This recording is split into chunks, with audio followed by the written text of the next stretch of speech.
तो हम लोग स्टार्ट करते हैं ना। कल हम लोगों ने पढ़ा था असर उमवी के नस्र निगारों के बारे में ना। आज जी। शुआरा फिल उमवी के बारे में हम लोग पढ़ेंगे। ठीक है। तो यहाँ पे जो सबसे पहला नाम है वो है उमर इब्न अबी रबीआ। उमर इब्न अबी रबीआ अल मखजूमी। बनु मखजूम से इनका ताल्लुक है, इसीलिए मखजूमी कहलाते हैं, है ना। अल मुगीरी निस्बतन इला जद्दिही। और दादा की तरफ निस्बत करते हुए इनको मुगीरी भी कहा जाता है। अब इतना याद रखने की आपको ज़रूरत नहीं है, बस नाम याद रखिए काफ़ी है। नाम और मखजूमी है, इतना काफ़ी है। कुन्नियत अबुल खत्ताब, अबू हफ्स, अबा बिश्र, है ना, अबू बशर। ये तीन कुन्नियतें हैं इनकी। ठीक है। और ये सब क्वेश्चन में नहीं पूछा जाएगा, ये ज़रूर पूछा जाएगा कि इनको आशिक भी कहा जाता है और माशूक भी कहा जाता है। ठीक है। ये खुद अपने बारे में क्या कहते थे कि मैं माशूक हूँ, है ना। यानी मैं मुखालिफ जिन से, ठीक है, अपोजिट जनरेशन से मैं इश्क नहीं करता हूँ, बल्कि वही मुझ पर आशिक हो जाती हैं, है ना, और मैं बदनाम हो जाता हूँ। ये इसका कहना था। समझ गए। चलें। अबू हु आमिल रसूल वल खुलफा सलासा मिन बादिही। इनके जो वालिद थे यानी अबू रबिया मखजूमी, वो रसूल करीम सल्लल्लाहु अलैहि वसल्लम की जानिब से गवर्नर थे, है ना। और इसी तरह खुलफाए राशिदीन के ज़माने में भी वो आमिल के तौर पे उन्होंने काम किया। लेकिन बेटा बिल्कुल अलग निकला बाप से। ठीक है। हुआ कसीरुल गज़ल, इसने बहुत ज़्यादा गज़लें कही हैं। किसने? उमर ने, उमर बिन अबी रबिया ने, है ना। कसीरुल गज़ल वल नवादिर वल वक़ाय वल मजून वल खलाअ। ये खालिया गलत हो गया है। चलें। तो यानी इसने जो शायरी की है ज़्यादातर गज़लें हैं। और ये कहाँ का शायर था बताएं? हिजाज का था या दिमश्क का था या इराक का था? कहाँ का था ये? हिजाज से होंगे बताएं। सर। हिजाज का शायर था, है ना। ये कहाँ का जी। शायर था? हिजाज का। हिजाज। हमारे सिलेबस में अगर आप देखेंगे असर उमवी में, तो आपको कोई भी हिजाज का शायर नहीं नहीं। मिलेगा। ठीक है। सिर्फ एक उमर बिन अबी रबिया है ना। चले। अल खलीफतुल मकतूल भी इसको तो नहीं कहा जाता है। ठीक है। अल खलीफतुल मकतूल कहा जाता है ना। वुलिद फिल लैलति लती तुवफ़िया फ़ीहा उमर इब्नुल खत्ताब फसुम्मिया बिस्मिही। ये उसी रात में पैदा हुआ जिस रात हजरत उमर बिन खत्ताब रजी अल्लाह तआला अन्हु की शहादत हुई थी। लिहाजा इसी वजह से बाप ने इसका नाम उमर रख दिया। आशा हयातुल लिल गज़ल सरीह, पूरी जिंदगी इसने गज़ल सरीह कहते हुए गुजारी। आपको पता है, हमने शायद बताया हो या ना बताया हो, तो गज़ल दो तरह की होती है ना। एक होती है अल गज़लुस सरीह, है ना। जो जिन लोगों ने एस्टेट पढ़ा होगा उनको पता होगा। ठीक है। जी अलेक। तो अल गज़लुस सरीह है। और दूसरी किस्म कौन सी होती है? गजल नॉर्मल। हाँ, अल गज़लुल अफीफ, है ना। इसी को इसी को अल उज़री भी कहा जाता है ना। और अल गज़लुस सरीह को अल इबाही भी कहा जाता है। कौन है? इनकी वजह से मेरी आवाज़ बैक हो रही है, म्यूट कर दें। ठीक है। उसके बाद इसी को अल गज़लुल इबाही भी कहा जाता है। ठीक है। अल गज़लुल सरी भी यही है, अल गज़लुल इबाही भी यही है। और अल गज़लुल अफीफ, अल गज़लुल उज़री, दोनों एक ही चीज़ें हैं। ठीक है। चले। उजरी क्यों कहा जाता है? क्योंकि जो पाकीज़ा गजल कहने का ट्रेंड था वो बनु उजरा से स्टार्ट हुआ था, है ना। तो इसी वजह से गजलुल उजरी कहा जाने लगा पाकीज़ा गजलों को। और गजलुल सरीह और इबाही दोनों एक ही चीजें होती हैं। ठीक है। यानी फहश गजलें, गंदी गजलें, तो ये उसी तरह की गंदी गजलें कहा करता था। ठीक है। अच्छा ये बताएं, सबसे पहला शायर गजलुल सरीह का किसको माना जाता है? जी गजल इमराउल कैस। इमरुल कैस। इमरुल कैस। इमराउल कैस को कहा है। बहुत अच्छा। इमरुल कैस ने बहुत गंदी गंदी शायरी की है। चलें, उसके मुअल्लिक़े में ही है। युक़ालु अन मौलिदिही। जब ये जब ये बड़ा हुआ और इस तरह की गजलें कहने लगा, तो इसकी पैदाइश के बारे में लोग ये कहने लगे कि अय्यु हक़्क़िन रुफ़िया व अय्यु बातिलिन वुदिअ, कि जिस रात ये पैदा हुआ था उस रात एक हक को उठा लिया गया और एक बातिल को जमीन पर नाजिल कर दिया गया, है ना। तो हक से मुराद कौन है? हजरत उमर है तो उमर फारूक से रज़ी अल्लाह उमर अन्हु। रजी अल्लाह अन्हु। और बातिल से मुराद उमर बिन अबी रबीआ। उमर बिन अबी युअद्दु रबी। मिन ज़ुअमाए फन्नि तगय्युर फी सर ज़मानी। जी बताएं, क्या कह रहे हैं? सर ये लोग कह रहे थे फिर मतलब लोग कह रहा था ये हाँ, लोगों ने मतलब जो ना। उस टाइम पे जो अय्यु हक्किन। हाँ। आप अपना सवाल पूरा कीजिए, क्या कह रहे हैं आप? यानी उसका सर कहना कहने है का मैं मतलब ये है। बोलना चाहता हूँ कि यो हक्किन रुफिआ व अय्यु बातिल उदिया, ये जो है ना ये इबारत लोगों ने कह रहा था। हाँ, कि लोगों का कौल था। मतलब कोई लोग उसके। आदमी तो नहीं है इसका कॉल, मतलब कोई आदमी नहीं, लोग। हम्म। अब किसी किस खास आदमी का ये कौल है ना, वो मेरे इल्म में नहीं है। ठीक है, अगर आपके इल्म में हो तो बताइएगा, है ना? सर यहाँ पे एक सवाल है अच्छा कि ये जी। बातिल लफ्ज सही है इसके लिए, इसलिए कि देखें, मुसलमान तो था ही। देखें आप हिस्ट्री को हिस्ट्री की तरफ पढ़िए, है ना, नाक़िदीन के अल्फाज को नाक़िदीन के अल्फाज की तरफ पढ़िए। उसको अगर आप इस्लामी नुक्ता नज़र से और इस्लाम उसके बारे में क्या कहता है इस पर जाएंगे, तो फिर बहुत सारी बातें ऐसी हैं, ठीक है, जिस पे आपको सवाल पैदा होता रहेगा, है ना। हिस्ट्री को हिस्ट्री की तरह रहने जी दीजिए, समझ ठीक गए? है सर। हाँ, इसको इस्लामी तालीमात क्या हैं उस पे मत ले जाइए, क्योंकि ये तफसीर या इस्लामी उलूम की बात ही नहीं हो रही है यहाँ पे, है ना। अब हिस्ट्री में बहुत तरह के लोग हैं, उन्होंने बहुत तरह की बातें की हैं। बहुत तरह के मुसलमान शुअरा भी हैं जिन्होंने ऐसी ऐसी शायरी की है कि आप उसको पढ़ेंगे तो आपको लगेगा कि ये तो बिल्कुल इस्लाम के खिलाफ है। लेकिन उसको हम उस तरह नहीं देखते हैं, हम अदब को लिटरेचर की तरफ पढ़ते हैं, है ना, हिस्ट्री को हिस्ट्री की तरफ पढ़ते हैं, है ना। जी, जी जी अपने अमल में जब दाखिल जी करना होगा तो जी अपने अमल में दाखिल करते हुए हम फॉलो करेंगे इस्लाम को, है ना। जब हमको अपने अमल में दाखिल करने की जरूरत पड़ेगी तब हम इस्लामी तालीम को देख करके शायरी करेंगे। लेकिन जिन लोगों ने कर दी है शायरी या जिन लोगों ने बोल दिया है उनको तो वैसे ही पढ़ेंगे। ठीक है, अगर इस्लामी नुक्ता नज़र की बात की जाए तो किसी मुसलमान को इस तरह के जुमले किसी मुसलमान के बारे में नहीं कहने चाहिए, है ना। लेकिन हिस्ट्री में लोगों ने ऐसा कहा है। ठीक है, ठीक है चले, सर। अब आगे ओके। चलते हैं। युअद्दु मिन ज़ुअमा फन्नी तगज़्ज़ुल फी ज़मानिही, अपने ज़माने में ये गज़ल का इमाम कहा जाता है। हमने आपको बताया था कि जब असर उमवी आया था, आपको आप लोगों को बताया था या नेट वालों को? ठीक है, किसी को मैंने बताया था, चलें, या आप ही लोगों को शायद बताया हो कि जब असर उमवी को हम स्टार्ट करते हैं पढ़ना, तो असर उमवी में तीन ग्रुप में शौरा को बांट दिया जाता है ना। एक शायरी जो थी वो शाम में हो रही थी, यानी दिमश्क में, जहाँ असर उम्विया का क्या था, दारुल खिलाफा था, वहां पे शायरी हो रही थी। दूसरी शायरी हो रही थी इराक के अंदर, ठीक है। तीसरी बगदाद। शायरी हो रही थी हिजाज के अंदर, हिजाज। जी। है ना। तीनों शायरी का रूप अलग अलग था, समझ गए? शाम में कैसी शायरी हो रही थी? शाम में जो शौरा थे वो खुलफा की मदह कर रहे थे, ठीक है, क्योंकि पैसा कमाना था उनको, समझ गए? तो मदह कर रहे थे और दूसरे की हिजो कर रहे थे। इस तरह की शायरी का ट्रेंड ज्यादा था शाम के अंदर, समझ गए? जब हम इराक के अंदर आते हैं तो इराक में ग्रुपिंग की शायरी हो रही थी, यानी अलग अलग पार्टी बनी हुई थी, जैसे खवारिज, खवारिज के अपने अलग शुअरा हैं।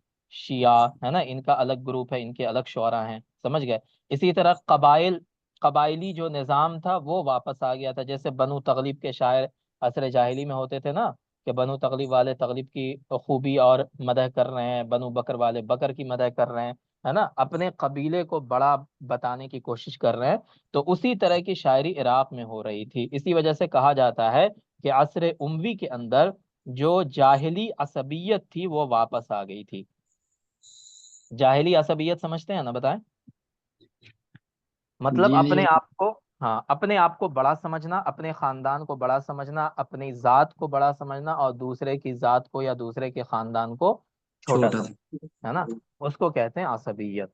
वो जाहिली जमाने में था। जब इस्लाम आया तो इस्लाम ने कहा कि जितने जो भी मुसलमान हैं सब भाई हैं, है ना, अल मोमिनून इन्नमल मोमिनून इखवा, सब भाई हैं। लेकिन फिर जब असर उमवी आया तो यहाँ पर फिर वही खानदानी कबायली निज़ाम और वो असबियत वापस आ गई, ठीक है। तो इराक में उस तरह की शायरी हो रही थी। अब बच गया हिजाज। हिजाज के ऊपर उमवी खुलफा ने बहुत मेहनत की, है ना। उमवी जो खुलफा थे उन्होंने बहुत मेहनत की। मेहनत किस तौर पे की? कि हिजाज के लोगों को खूब सारा माल दिया, समझ गए, माल दिया उनको, हर तरह का आराम दिया। समझ गए। क्यों किया ऐसा, उमवियों ने ऐसा क्यों किया? ये हजरत मुआविया रजी अल्लाह तआला अन्हु ने ही शुरू कर दिया था। क्यों ऐसा किया था? ताकि हिजाज के लोग खिलाफत के बारे में सोचे ही नहीं। क्योंकि उमवी हुकूमत के खिलाफ जो सबसे ज्यादा आवाजें उठी थी वो हिजाज के इलाके से उठी थी, है ना। जैसे अब्दुल्ला बिन जुबैर रजी अल्लाह तआला अन्हु थे, जिन्होंने खिलाफत का दावा किया था, है ना। हजरत अब्दुल्ला बिन जुबैर रजी अल्लाह तआला अन्हु, ये कहाँ थे? मक्के में थे, ये हिजाज में थे। इनको किसने शहीद किया था? जी। हज्जाज बिन हजाज बिन यूसुफ। हज्जाज बिन यूसुफ। हाँ, हज्जाज ने इनको शहीद किया था। ठीक है। इसी तरह जो शियान थे, यानी हजरत अली रजी अल्लाह तआला अन्हु के जो सपोर्टर्स थे, है ना। एक तो कूफा वाले थे, इराक वाले, उनको छोड़ दीजिए, वो तो दगाबाज थे, धोखेबाज वो लोग थे। लेकिन जो असल लोग थे वो हिजाज के थे, क्योंकि बनु हाशिम, बनु कुरैश, है ना। तो ये सब हजरत अली रजी अल्लाह तआला अन्हु का खानदान था, है ना, बनु हाशिम। तो वो लोग इनके खिलाफ खड़े ना हो जाएं, उमवी हुकूमत के खिलाफ, इसलिए उमवी खुलफा ने हिजाज वालों को खूब आराम दिया, खूब पैसा दिया, खूब आसाइशें दी, है ना, हर चीज दिया, ताकि वो लोग पैसे में और ऐश व इशरत में पड़ के हुकूमत के बारे में अपना ख्याल दिल से निकाल दें, उसी में पड़े रहें। ठीक है। तो अब जब बहुत ज्यादा पैसा होता है, बहुत ज्यादा ऐश व इशरत होती है, तो वहां पर किस तरह की शायरी होगी बताएं? वहां पे शहवत वाली शायरी होगी। समझ गए? जाहिर सी समझ बात है, रहे हैं ना। उसमें मतलब निस्वानियत पाई जाएगी इसके बाद। हाँ, शहवत भरी शायरी होगी, यानी अपने जी। जज्बात, अपनी नफसानी ख्वाहिशात को किस तरह से पूरा किया जाए, उसी के इर्द गिर्द में शायरी घूमेगी। लेकिन जब इंसान भूख में होता है, जब इंसान किसी जज्बे के साथ शायरी करता है ना, जब उसका मकसद बड़ा होता है, तो वो इन चीजों में नहीं पड़ता है ना। क्योंकि ये सब नफसानी ख्वाहिशात, शहवत परस्ती, ये सब छोटी चीजें हैं, है ना। लेकिन जब ऐशो इशरत में इंसान होता है तो इन्हीं चीजों पर उसकी तवज्जो ज्यादा होती है। ठीक है। और ये हमेशा रहा हिस्ट्री में, आप हिंदुस्तान की हिस्ट्री में देखें, मुगल आए हिंदुस्तान में, है ना, बाबर आया, बाबर ने जंगें की, हुकूमत बना दी। लेकिन जब उसकी सल्तनत आगे बढ़ती गई, ठीक है, फिर आया मोहम्मद शाह रंगीला, है ना, आप लोगों ने पढ़ा होगा उसके बारे में। ठीक है, मोहम्मद शाह रंगीला मुगल का बादशाह था, उसके बारे में कितनी सारी बातें हैं कि किस तरह से वो अपने जज्बात पूरे करता था और शहवत परस्त था, ये सारी चीजें। ठीक है।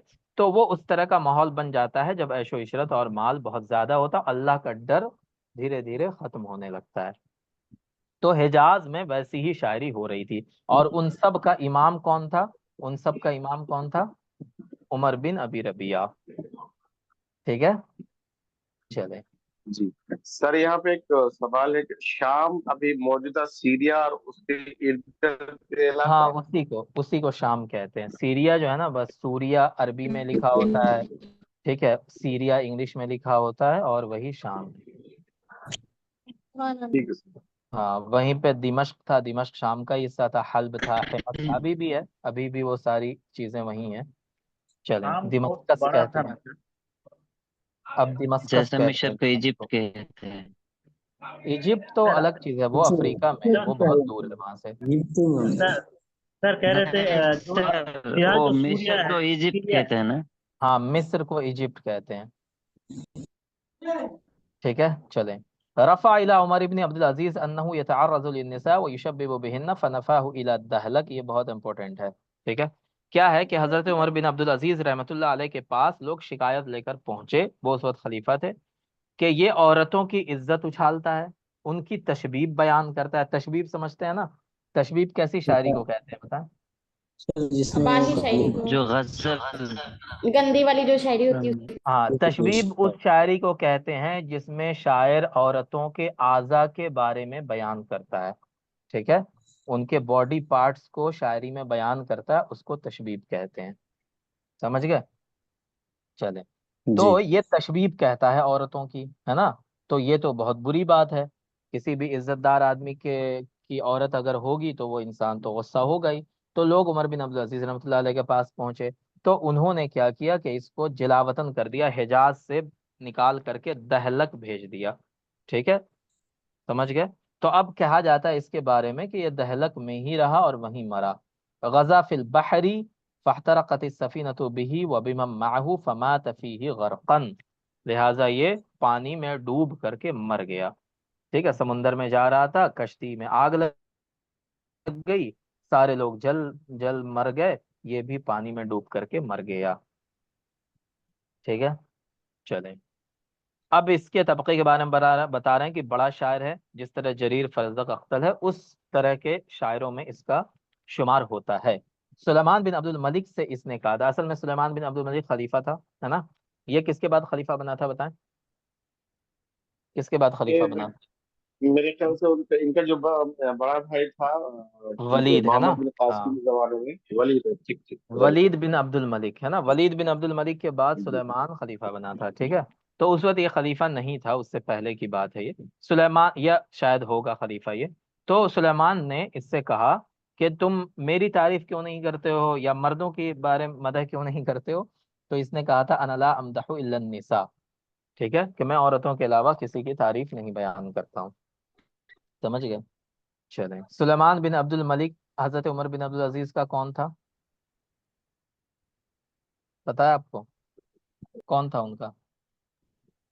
सर ये तो नहीं पता, लेकिन वलीद का ये भाई था, और मोहम्मद बिन कासिम के खिलाफ ये बहुत ज्यादा मतलब बुग़्ज़ रखता था ये। हाँ, मोहम्मद बिन कासिम हैं, तारिक बिन जियाद हैं, है ना, तारिक बिन जियाद, हज्जाज यानी यूसुफ के जितने, खिलाफ ये बहुत ज्यादा हाँ, मतलब ये। जिन लोगों को हम फातहीन कहते हैं ना, मोहम्मद बिन कासिम है उनमें से।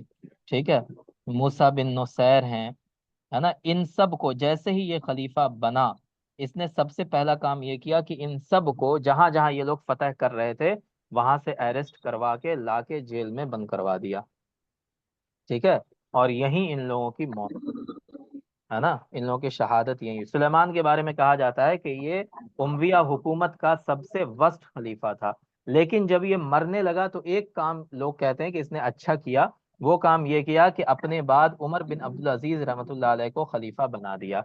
हालांकि उमर बिन अब्दुल अजीज रहमतुल्लाह अलैह इसके खानदान से डायरेक्ट नहीं थे, वो इसके दामाद थे। कौन थे इसके, बताएं। उमर बिन अब्दुल अजीज रहमतुल्लाह अलैह दामाद थे इसके, समझ गए। तो उसने इनको खलीफा बना दिया था। तो इसके बाद उमर बिन अब्दुल अजीज ही खलीफा रहे थे। कौन है यार। सर आपस में बात करते हो सर बंदा। पूछ रहे हैं सर, जी बताइए। फातिहीन को सुलेमान सुलेमान बिन अब्दुल मलिक ने हम्म। ये, कत्ल किए थे, हाँ, जेल में अरेस्ट। डलवा दिया था, जेल में डलवा दिया था। क्या वजह थी सर? वजह थी कि ये जलता था, चूंकि ये सारे लोग जो थे ना, ये इसके भाई वलीद बिन अब्दुल मलिक के भेजे हुए लोग थे। ठीक है, और इन सब को लीड करता था हज्जाज बिन यूसुफ। हज्जाज बिन यूसुफ से सुलेमान बहुत ज्यादा हसद करता था।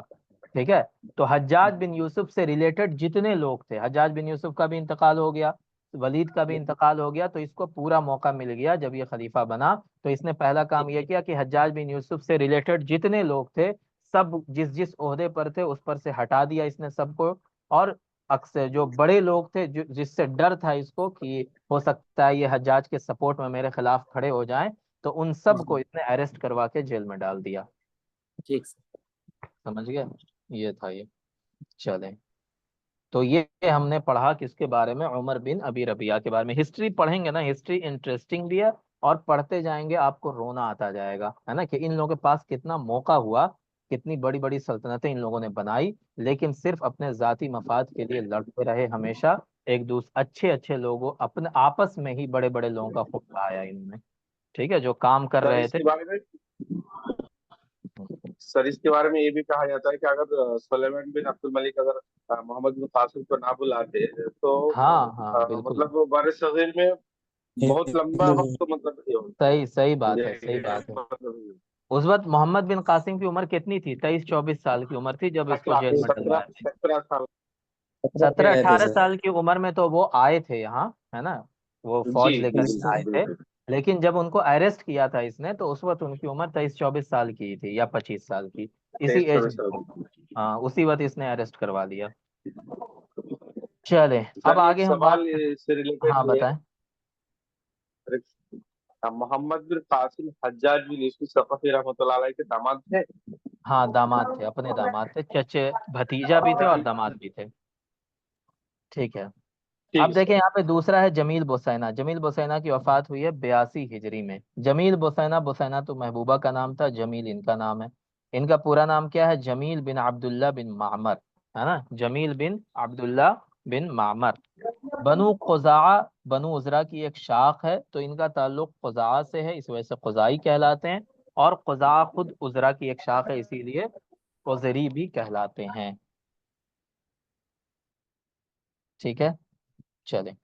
अहदु आलामी शुअराइल गज़ल अफीफ फिल असर उमवी, असर उमवी के अंदर गज़ल अफीफ के सबसे बड़े शायर माने जाते हैं, है ना। अहदु शाकिल अरब इश्तहर बिहुब्बी लिबुसैना व तगज़्ज़ुली, बुसैना की मोहब्बत की वजह से ये मशहूर हुए। बुसैना कौन थी? इनकी चचाजाद बहन थी, है ना। इनकी भी चचा बहन थी। हाँ, चचारी चचेरी बहन थी, ठीक है, उसी से मोहब्बत करते चचेरी थे, बहन शादी प्लस कर। महबूबा। क्या कह रहे हैं? चचेरी बहन प्लस महबूबा। चचा हाँ हाँ, तो उससे ये शादी करना चाहते, लेकिन उसका बाप तैयार नहीं हुआ, मतलब इनका चचा तैयार नहीं हुआ शादी करने के लिए। लिहाजा इन्होंने शायरी शुरू कर दी, फिर वो लोग इनके खिलाफ हो गए, हो सकता था इनका कत्ल कर दिया जाता। लिहाजा ये वहां से भाग गए। भाग करके कहाँ चले गए थे ये? मिस्र चले गए थे, ठीक है, मिस्र। और इनका इंतकाल वहीं हुआ था, मिस्र में ही वफात हुई थी इनकी। समझ गए? हम्म। सर ये जमील बुसैना अलग है सर, जो जमील जमील बुसैना और एक अलग कविता है ना, जो ये है, शेर है। जमील बोसैना के नाम से जो आप शायरी देखते हैं वो इनकी ही है। जमील इनका नाम है, बोसैना इनकी महबूबा का नाम है। जैसे हम लोग लैला मजनू कहते हैं ना, लैला मजनू, तो क्या लैला मजनू पूरा नाम है उसका? बताएं। वो नाम मशहूर हो गया, ठीक है। लैला अलग है, मजनू अलग है, लेकिन वो दोनों का नाम एक साथ में मशहूर हो गया। उसी तरह जमील बोसैना का नाम एक साथ में मशहूर हो गया, हालांकि दोनों अलग अलग नाम हैं। ठीक है। जैसे रोमियो जूलियट, सीन फरहाद, इस तरह के। हाँ, शीरीं फरहाद है ना, जिस तरह से ये लोग हैं। Romeo Juliet. रोमियो जूलियट है, तो ये दोनों अलग अलग नाम हैं। चलें, अब आ जाएं सर अख्तर, जमील है सर, ना। हाँ बताएं। तो जमील और हुसैन जो एक ये है, मतलब शेर है, वो तो शायद इसका है, और जमील सिद्ध सिद्दीकी क्या अज़हरी जहाबी का। है। हाँ, जमील हाँ वही सदकी है। जहाबी का, जमील सदकी जहाबी का कसीदा है जमील बोसैना के नाम से, है ना, जी जमील व जी। बोसैन। ठीक है, वो है वो जमील बोल व रहा था, बोसैन, है ना, ये उनका कसीदा है। वो ठीक है। उसके बारे में बोल रहा था सर, जामिल सिद्दीकी अच्छा ज़हाबी का। अच्छा, अच्छा अच्छा। जी, ये इराकी है। चलिए। हाँ हाँ, तो ये जमील सदकी ज़हाबी का है।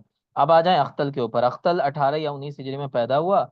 दो रिवायतें हैं इनकी वफात की, 92 और 95, ज्यादा मशहूर 92 वाली है। ठीक है, तो इसमें उसकी वफात हुई। कुन्नियत अबू मालिक है, अबू मालिक कुन्नियत है, नाम है गयास बिन गौस। बनु तगलिब से इसका ताल्लुक है, इसीलिए तगलिबी कहलाता है। बनु तगलिब से जमाने जाहिलियत में कौन से शायर को हमने पढ़ा था? अम्र बिन अम्र बिन कुलसूम। कुलसूम। अम्र बिन कुलसूम को, है ना, बहुत अच्छा। वुलिद फिल हीरती, ये हीरा में पैदा हुआ था, है ना। नसरानी था, ईसाई था। ये अम्र बिन कुलसूम के बारे में आता है कि वो भी मजहबन क्या थे? नसरानी ही थे। नस्रानी। मदह खुलफा बनी उमैया बि दिमश्क शाम, दिमश्क के अंदर ये बनु उमैया के खुलफा की मदह किया करता था। अब्दुल मलिक बिन मरवान से इसकी बड़ी दोस्ती थी, लिहाजा अब्दुल मलिक बिन मरवान ने इसको अपना सरकारी शायर बना दिया था। ठीक है, अपना दरबारी सरकारी शायर बना दिया था, इसी वजह से इसको शायरो बनी उमैया भी कहा जाता है ना, शायरो बनी उमैया। कान अल अख्तल मुसरिफन फिश शराब, बहुत ज्यादा शराब पिया करता था।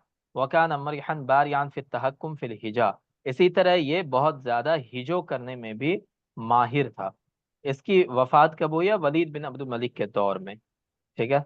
मात फिल जजीरतिल फुरातिया, जजीरा फुरातिया में इसकी मौत हुई है। अम्र बिन कुलसूम की मौत भी कहाँ हुई थी? जज़ीरतुल फुरातिया में। हाँ, जजीरा फुरातिया में। चलें।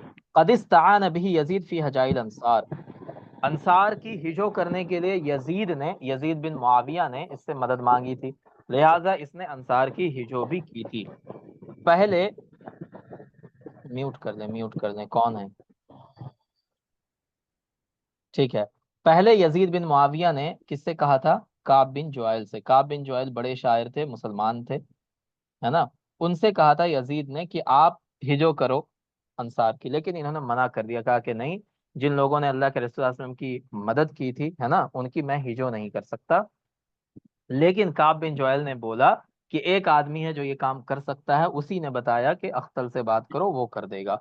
लिहाजा फिर यजीद ने अख्तल को बुलवाया और अख्तल के जरिया उसने हिजो करवाई अंसार मदीना की। ठीक है, क्यों करवाई थी उसने, उसके बारे में कहा जाता है कि अंसार का एक शायर था जिसने यजीद के बहन के बारे में शायरी कर दी थी, इसी वजह से यजीद ने ये काम किया था।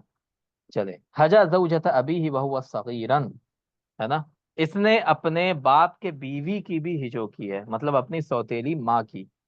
ठीक है, जब वो छोटा था, क्योंकि इसकी जो अपनी माँ थी वो वफात पा चुकी थी, दूसरी शादी कर ली बाप ने, जो जिसकी सौतेली माँ इसके साथ अच्छा सलूक नहीं करती थी, बहुत परेशान करती थी इसको, इसके खिलाफ शिकायतें भी करती थी। ठीक है, तो तंग आकर के इसने अपने सौतेली माँ की हिजो कर दी थी। अच्छा, वो कौन सा शायर था जिसने अपनी अपनी माँ की और बाप की भी हिजो की थी, कौन था वो? बताइए। मुतैय्यब। हाँ, चलें, दारत मुहाजात बैनहु व बैन काब इब्न जुहैल, ये मुनाजात हो गया, मुहाजात। ठीक है, इसके दरमियान और काब बिन जुहैल जुहैल के दरमियान आपस में बहुत सारी शायरी एक दूसरे के खिलाफ चलती थी, यानी एक दूसरे की हिजो बयान किया करते थे ये लोग। काब बिन जुहैल ने ही इसको अख्तल का लक़ब दिया था। ठीक है, और इसी तरह इसको दोबल का भी लक़ब दिया गया था, जिसका माना होता है हिमारुन सगीर। क्या माना होता है? हिमारुन छोटा सा। सगीर। अख्तल का क्या माना होता है? अख्तर का भोका कहते भोका। गंदा बताएं। बकने वाला, बहुत बहुत ज्यादा जो बोलने वाला। हाँ, अख्तलुल लिसान, है ना, क्या कहा जाता है? अख्तलुल लिसान। ठीक है, अख्तलुल लिसान का क्या मतलब होता है? ज्यादा बोलने वाला। हाँ, है ना, जिसकी बात हमेशा कैसी होती है? बुरी होती है। ठीक है, जो हमेशा बुरी बातें करता है ना, उसको क्या कहा जाता है? अख्तलुल लिसान कहा जाता है। जिसकी जबान लंबी होती है, जब भी बोलेगा उल्टा सीधा बोलेगा, है ना, कभी अच्छी बात नहीं करेगा, उसको अख्तल कहा जाता है। तो उसी नाम से ये मशहूर हो गया, हालांकि इसका नाम क्या था? गयास बिन गौस। गौस। जी, शाइर अमीरुल मोमिनीन, इसको शाइर अमीरुल मोमिनीन भी कहा जाता है, शाइर बनी उमैया भी कहा जाता है ना, शाइर बनी तगलिब ये भी कहा जाता है। ठीक है, सब इसी को कहा जाता है। दौबल भी इसका लक़ब है, अख्तल भी है। कद बर अल अख्तल फी वस्फ़िल खुमरा अल्लती कान युआक़िरुहा।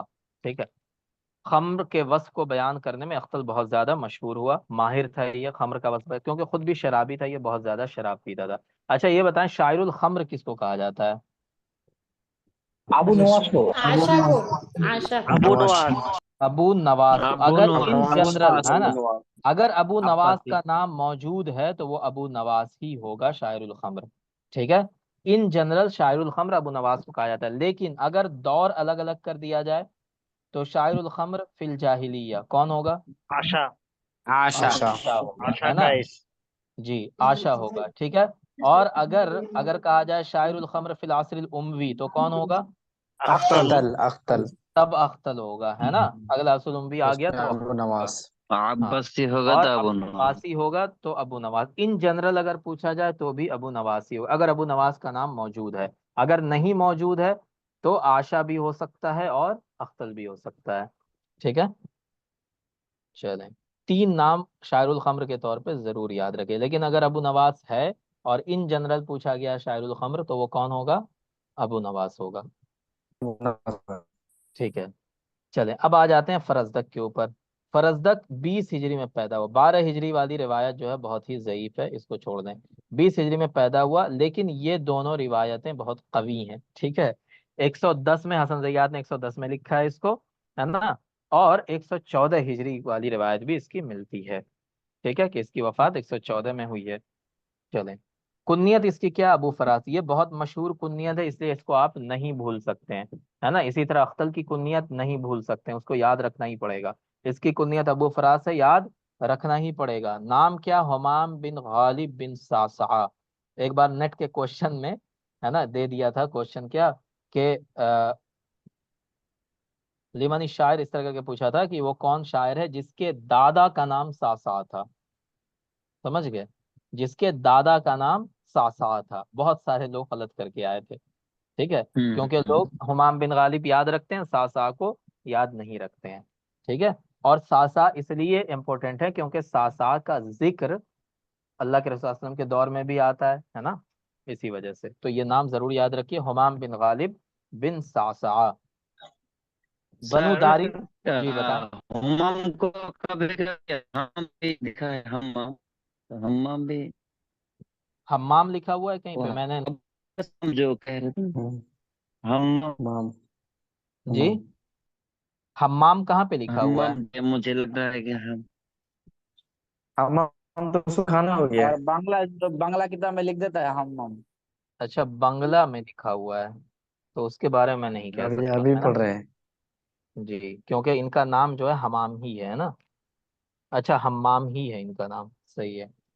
इनका नाम जो है ना, मैं ही गलत बोल रहा हूँ, इनका नाम क्या है? हम्माम ही है। ठीक है, हम लोग हुमाम हुमाम बोलते रहते हैं। चलें, बहुत अच्छा, बहुत शुक्रिया आपका। ठीक है, इनका नाम क्या है बताएं? हम्माम, है ना। अभी मैंने चेक किया तो हम्माम ही है। तो अबू फरास हम्माम बिन गालिब बिन सासा अद्दारमी अत-तमीमी, बनु तमीम से इनका ताल्लुक है। ठीक है, और बनु तमीम की ही एक शाख है बनु दारिम, है ना। तो इसी वजह से इनको दारमी भी कहा जाता है। बनु तमीम से ही जरीर का भी ताल्लुक है ना। लेकिन बनु तमीम से है, लेकिन बनु तमीम की दूसरी शाख से, उस शाख का नाम क्या है? बनु, बनो या वही बनु किलाब कुलैब है या कलबी कुलैब है ना। कलब कलबी कुलैब। ठीक है, तो वो बनु कुलैब से थे, ये बनु दारिम से थे, ये फर्क है दोनों में, हैं दोनों बनु तमीम से ही, है ना। चले, कुन्यतु अबू फरास, इनकी कुन्यत अबू फरास है। सुम्मियल फरजदक लिदखामती व तवज्जुह व तजहुमी वजही व मानाहु अर्रगीफ। फरजदक इनका नाम क्यों पड़ा था? क्योंकि इनका चेहरा बहुत बड़ा था और फूला हुआ था। ठीक है, तो फरजदक का माना क्या होता है? अर्रगीफ। रगीफ किसको कहते हैं बताएं? तो रोटी बोली जैसा हुई है ना सर, वो बड़ा छोटी फूली हुई रोटी को। हाँ, फूली हुई रोटी को, है ना, जैसे जिसको हम लोग पाव रोटी बोलते हैं ना, पाव रोटी। ठीक है, जी सर, पाव। तो पाव रोटी को रगीफ कहते हैं, है ना। चलें, और इसको क्या कहते हैं? चपाती को, जो चपाती हमारे यहाँ बनती है घरों में, उसको क्या कहते हैं बताएं? अभी भी। अलखुब्स कहते हैं ना उसको। जी। हम्म, उसको खुब्स कहते हैं चपाती को, और इसको रगीफ कहते हैं पाव रोटी को, या नान रोटी कह लें, नान रोटी भी होती है, वो भी रगीफ है ना। इसी तरह जो खमीरी रोटी होती है, खमीरी रोटी जानते हैं ना, रात में आटा गूंद करके रख दिया जाता है, उसमें बेकिंग हम्म जी सोडा जी डालते हैं जी, सुबह। जी जी। ना। हाँ, वो फिर फूल जाता है आटा, फिर सुबह में रोटी बनाई जाती है, तो उसको खमीरी बहुत रोटी टेस्ट होता कहेंगे। है सर। हाँ हाँ, ठीक है, तो वो खमीरी रोटी, उसको भी रगीफ ही कहेंगे। चलें, वरीद अल फरजदक फी अर्ज़ बनी तमीम अल बसरा। फरजदक कहाँ पैदा हुआ? बसरा के अंदर।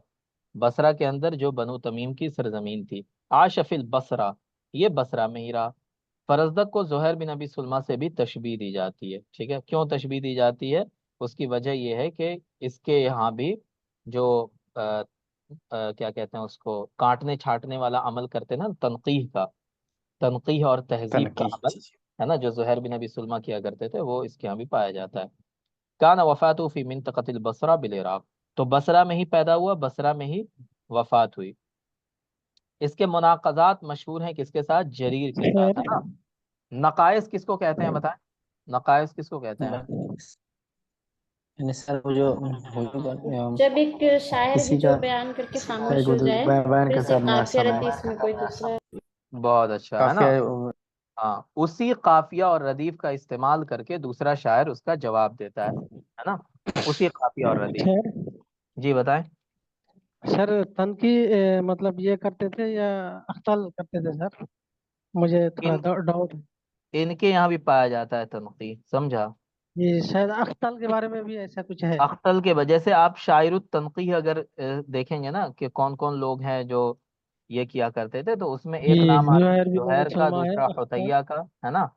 उसके बाद जी, नाम आता है अख्तल का, और एक नाम अबू नवाज का भी आता अबू है ना। नवास। जी हाँ, तो इन जी। लोगों को शायरुत तनकीह कहा जाता था। ठीक है, तो फरजदक के यहाँ भी उस तरह की चीजें पाई जाती हैं, है ना। और फरजदक की शायरी जो है, इसके बारे में अख्तल ने जो इसकी तारीफ की थी, बहुत अच्छी तारीफ की थी। क्या कहा था उसने बताएं? आदर ले दी सर।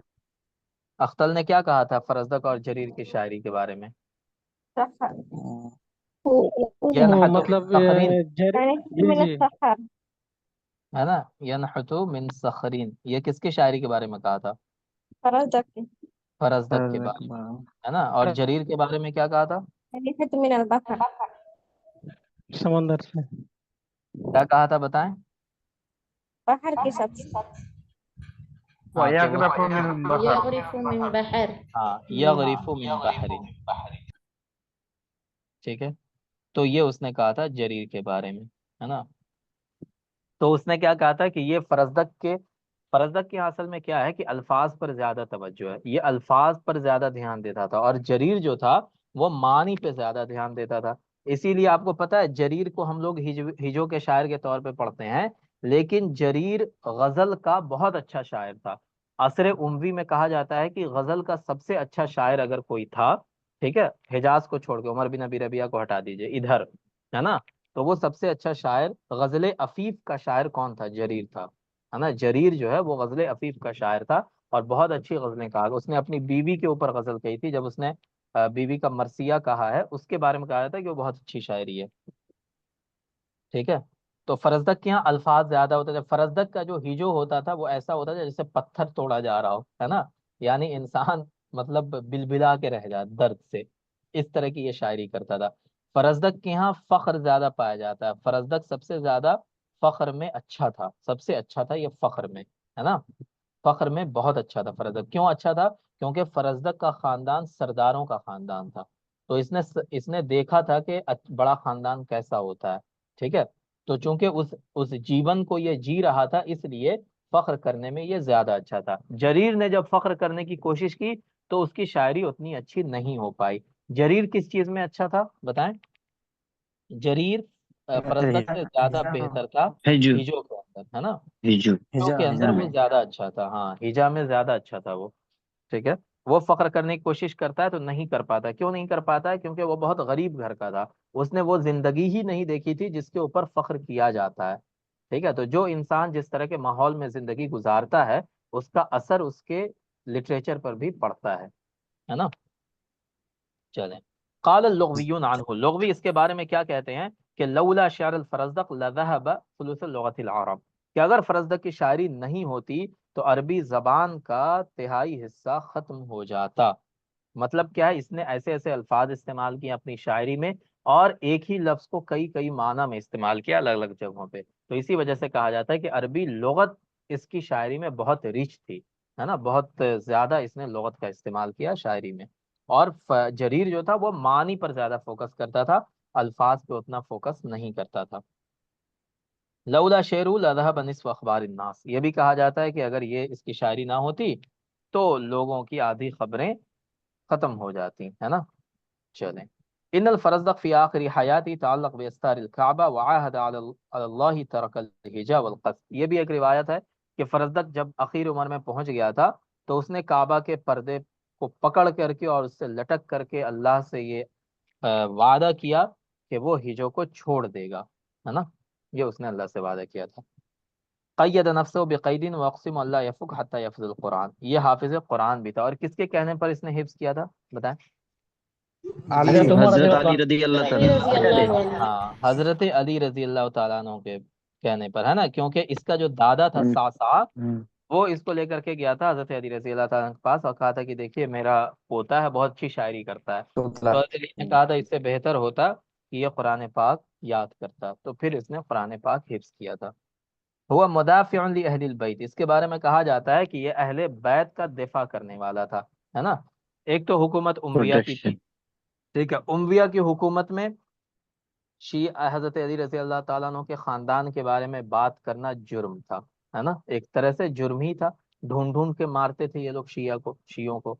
तो उस दौर में जब आपको पता है कि वो हिजाज के अंदर काबा के तवाफ के लिए गया था, वो कौन गया था? हिशाम गया था ना। वो हिशाम बिन अब्दुल हाँ, मलिक हिशाम बिन अब्दुल मलिक। हिशाम बिन अब्दुल मलिक गया था, है ना। बहुत भीड़ थी हज के जैनुल दौरान, आबिदीन। ठीक है। तो बहुत भीड़ थी वहां पे, लोग रास्ता नहीं मिल रहा था, उसके साथ पूरा उसके लोग भी थे। वहीं पे जैनुल आबिदीन रहमतुल्लाह अलैह आए, और वो डायरेक्ट लोगों ने उनके लिए रास्ता छोड़ दिया, वो आए आराम से तवाफ किया और चले गए। तो हवारियीन जो थे इसके, हिशाम के, उन्होंने कहा कि आप तो शाही खानदान के आदमी हैं, है ना, आपको लोग इतना रिस्पेक्ट नहीं दे रहे हैं, ये कौन है जिसको इतना रिस्पेक्ट मिल रही है। ठीक है। तो इसको पता था कि ये कौन है, लेकिन इसने जानबूझ करके कहा अरे हमें नहीं पता कौन है ये। वहीं पे फरजदक भी था, है ना, फरजदक को ये बात बुरी लगी।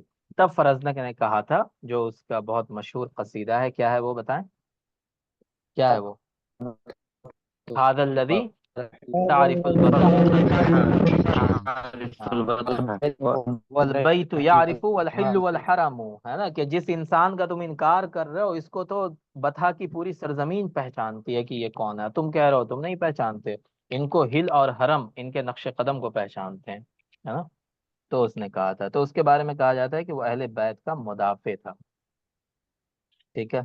चले, इस शायरी में ज्यादातर फख्र मिलता है ना। और फख्र के अंदर ये अल्फाज कैसे इस्तेमाल करता है, बहुत ही भारी भरकम अल्फाज इस्तेमाल करता है। ठीक है। चले, अब आ जाए जरीर के ऊपर।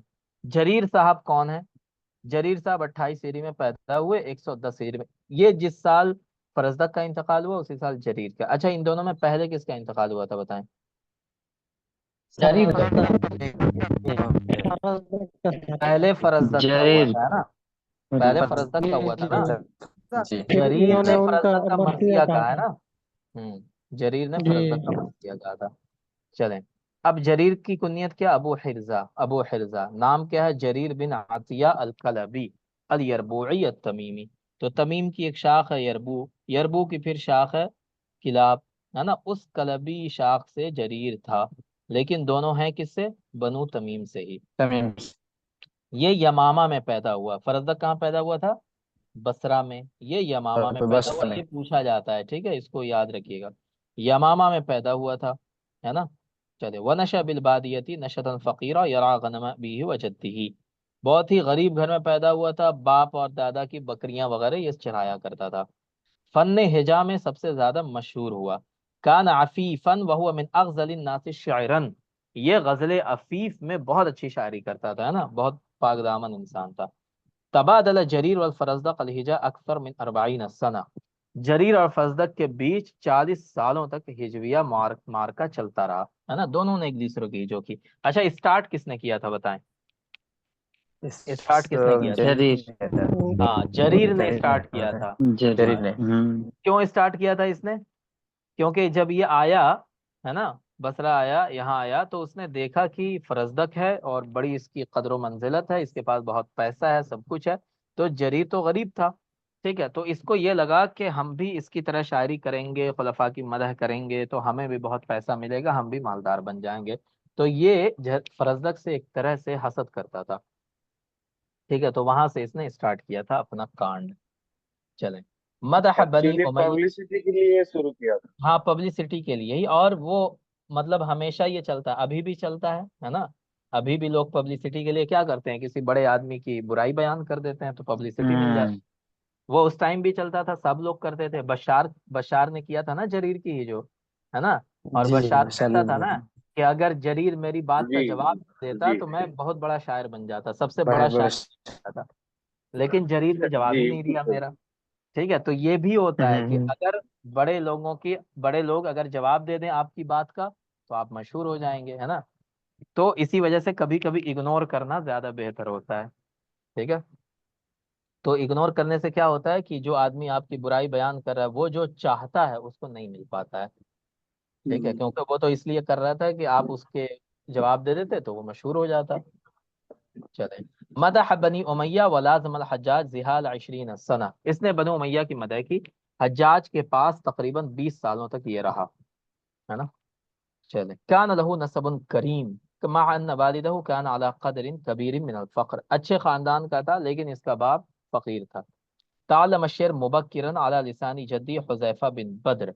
हुज़ैफा बिन बद्र से इसने शायरी सीखी थी और बहुत जल्दी शायरी सीख गया था। मात फी नज्द बादल फरजदक बिनहवी 40 यौमन। फरजदक के मरने के 40 दिन बाद ये मरा है। कहाँ मरा है? नज्द में। तो इसको याद रखिए, पैदा कहाँ हुआ? यमामा में, है ना। वफात कहाँ हुई? नज्द में। ठीक है। चलें, वबाद वफ़ात अख्तल बिनहवी 23 सना। अव्वल मन इत्तसल बिहिम जरीर मिनल खुलफा यजीद बिन मुआविया। सबसे पहले ये यजीद बिन मुआविया के पास गया था, ठीक है, उनकी मदद करने के लिए, ताकि वहां से कुछ इसको मिल जाए। लेकिन वहां भाव नहीं मिला इसको ज्यादा। फिर ये हज्जाज के साथ रहा 20 सालों तक। ठीक है। अच्छा, वो कौन सा शायर है जिसने हज्जाज की हिजो की है, बताएं। फरजदक ने हिजो की है हज्जाज की, पता है आपको? फरजदक ने हज्जाज की हिजो कर दी थी। फिर हज्जाज उसके पीछे पड़ गया था, फरजदक भाग गया वहां से, भाग करके चला गया, मदीना चला गया था भाग। हम्म। समझ गए? तो वो फरजदक था, उसने हज्जाज की डर हिजो से कर दी। चला गई सर। जी। डर से हाँ, इधर उधर। हाँ, ऐसे। इधर उधर भागता है वो, एक जगह नहीं टिकता था, उसको पता था एक जगह रहेंगे मारे जाएंगे। तो वो पूरा ईरान, फारस और हिजाज और शाम इधर उधर घूमता रहता था बचने के लिए। फिर जब वो मर गया हज्जाज, तब वो वापस आया बसरा। चलें। अहजा शुअरा इल अरब, अरब के अंदर सबसे ज्यादा हिजो करने वाला शायर जरीर को माना जाता है। अख्तल ने कहा था कि जरीर यगरफ़ु मिन बहर वल फरज़दक़ यनहतु मिन सख़र, है ना। अच्छा, ये बताएं अख्तल किस साइड में था? जरीर और फरज़दक़ में जब ये चल रहा मिडिल था। पॉइंट में। था तो नहीं मिडिल सर, पॉइंट में। हाँ, फर्जदा लेकिन फर्जदा की तरफ था लेकिन ये सर। फरज़दक़ के साइड में था। ठीक है, जी, इसी वजह से फर्जदा के। जिस तरह नकायज फरज़दक़ और जरीर के हैं, उसी तरह नकाइज़ो जरीर वल अख्तल भी है ना। अख्तल के जी साथ भी इसके नकाइज हैं। ठीक है, इसने अख्तल की ही जो कर दी थी। ठीक है, फिर उन दोनों में चलने लगा था। चले। तो ये थे हमारे लोग। अब यहाँ पे ये लास्ट हैं असर उम्वी में, कसीर अज़्ज़ा। ये भी वैसे ही हैं जैसे कौन थे, जमील बुसैना, है ना। तो जमील कुसैयिर, बख्तर। इनका नाम क्या है? कुसैयिर बिन अब्दुर्रहमान। ठीक है, नाम क्या? कुसैयिर बिन अब्दुर्रहमान। और इनकी महबूबा का नाम अज़्ज़ा था। चलें, 62 हिजरी में वफात हुई है। शायरुन अरबियुम मिन अहलिल मदीना थी, ये मदीना के रहने वाले थे और उमवी हुकूमत के दौरान शायरी करते थे। यजीद बिन मुआविया के आखिरी दौरे खिलाफत में ये पैदा हुए थे। बहुत ही पतले दुबले थे, है ना। और कमजोर जिस्म वाले नाटे इंसान थे। नाटे थे, नाटा और पतला, समझ रहे हैं। इश्तहार बिइश्क़ी अज़्ज़ा बिनत जमील अल-गफ़ारी अल-कनानिया, अज़्ज़ा बिनत जमील के साथ इनका इश्क मशहूर हो गया। साफरा इला मिस्र हैसु दार अज़्ज़ा बाद ज़वाजिया व फ़ीहा सदीक़हु, ये मिस्र चले गए, है ना, अज़्ज़ा के शादी के बाद। ठीक है, अज़्ज़ा की जब शादी हो गई थी, उसके बाद ये मिस्र चले गए। तो वो फिल मदीना थी, इनकी वफात कहाँ हुई है? मदीने के अंदर। ठीक है, तो इतना इनके बारे में पूछा नहीं जाता कि जमील और कुसैयिर, इन दोनों के बारे में जो क्वेश्चन आएगा, दो तरह के क्वेश्चन आ सकते हैं। या तो इनकी महबूबा का नाम पूछ लेते हैं, ठीक है, या ये पूछ लेते हैं कि ये लोग किस चीज में मशहूर हैं। तो दोनों ही किस में मशहूर हैं? गजले जी, वो अफीफ में, गजले है ना। इबाह गजले इबाह अफीफ या गजले उजरी। इबाही नहीं भाई, इबाही तो अपोजिट हो इबाही तो, जाएगा। हाँ, इबाही हाँ। उमर बिन अब रबी है। हाँ, ये दोनों उमर गजल अफीफ बिन और और गजल उसरी में मशहूर हैं। ठीक है, ये पाकीज़ा गजलें कहते थे, उल्टी सीधी बातें गजल के अंदर नहीं करते थे, है ना। लेकिन वो जो था ना, उमर उमर बिन अबी रबिया, वो तो अलग ही लेवल का आदमी था, है ना। एक इमरुल कैस था, दूसरा उमर बिन अबी उजरी, रबिया। वो वो इबाही शायरी करता था। ठीक है। चले। इसी तरह अरबी के अंदर फहश फिल्में जो होती हैं, गंदी फिल्में, उनके लिए क्या वर्ड यूज होता है, बताएं। या गंदी किताबें हैं, उसके लिए क्या वर्ड यूज होता है? डाटी, तशबीह, इंग्लिश में। तशबीह, अल कुतुबुल तशबीह होता है ना। इबाहिया, है ना। क्या होता है? अल कुतुबुल इबाहिया, अल अफलामुल इबाहिया, समझ गए। इसी तरह एक और वर्ड है माजिना, वो भी यूज होता है ना। अल कुतुबुल माजिना, है ना, वो भी यूज होता है गंदी किताबों के लिए या फहश फिल्मों के लिए। समझ गए। चलें। जी सर। बात। जी बताएं। वो सर, वो कहते हैं ना, वो प्यार अंधा है तो छोटा भी है और दुबला भी है, लेकिन प्यार तो हुआ सर। चलेंगे।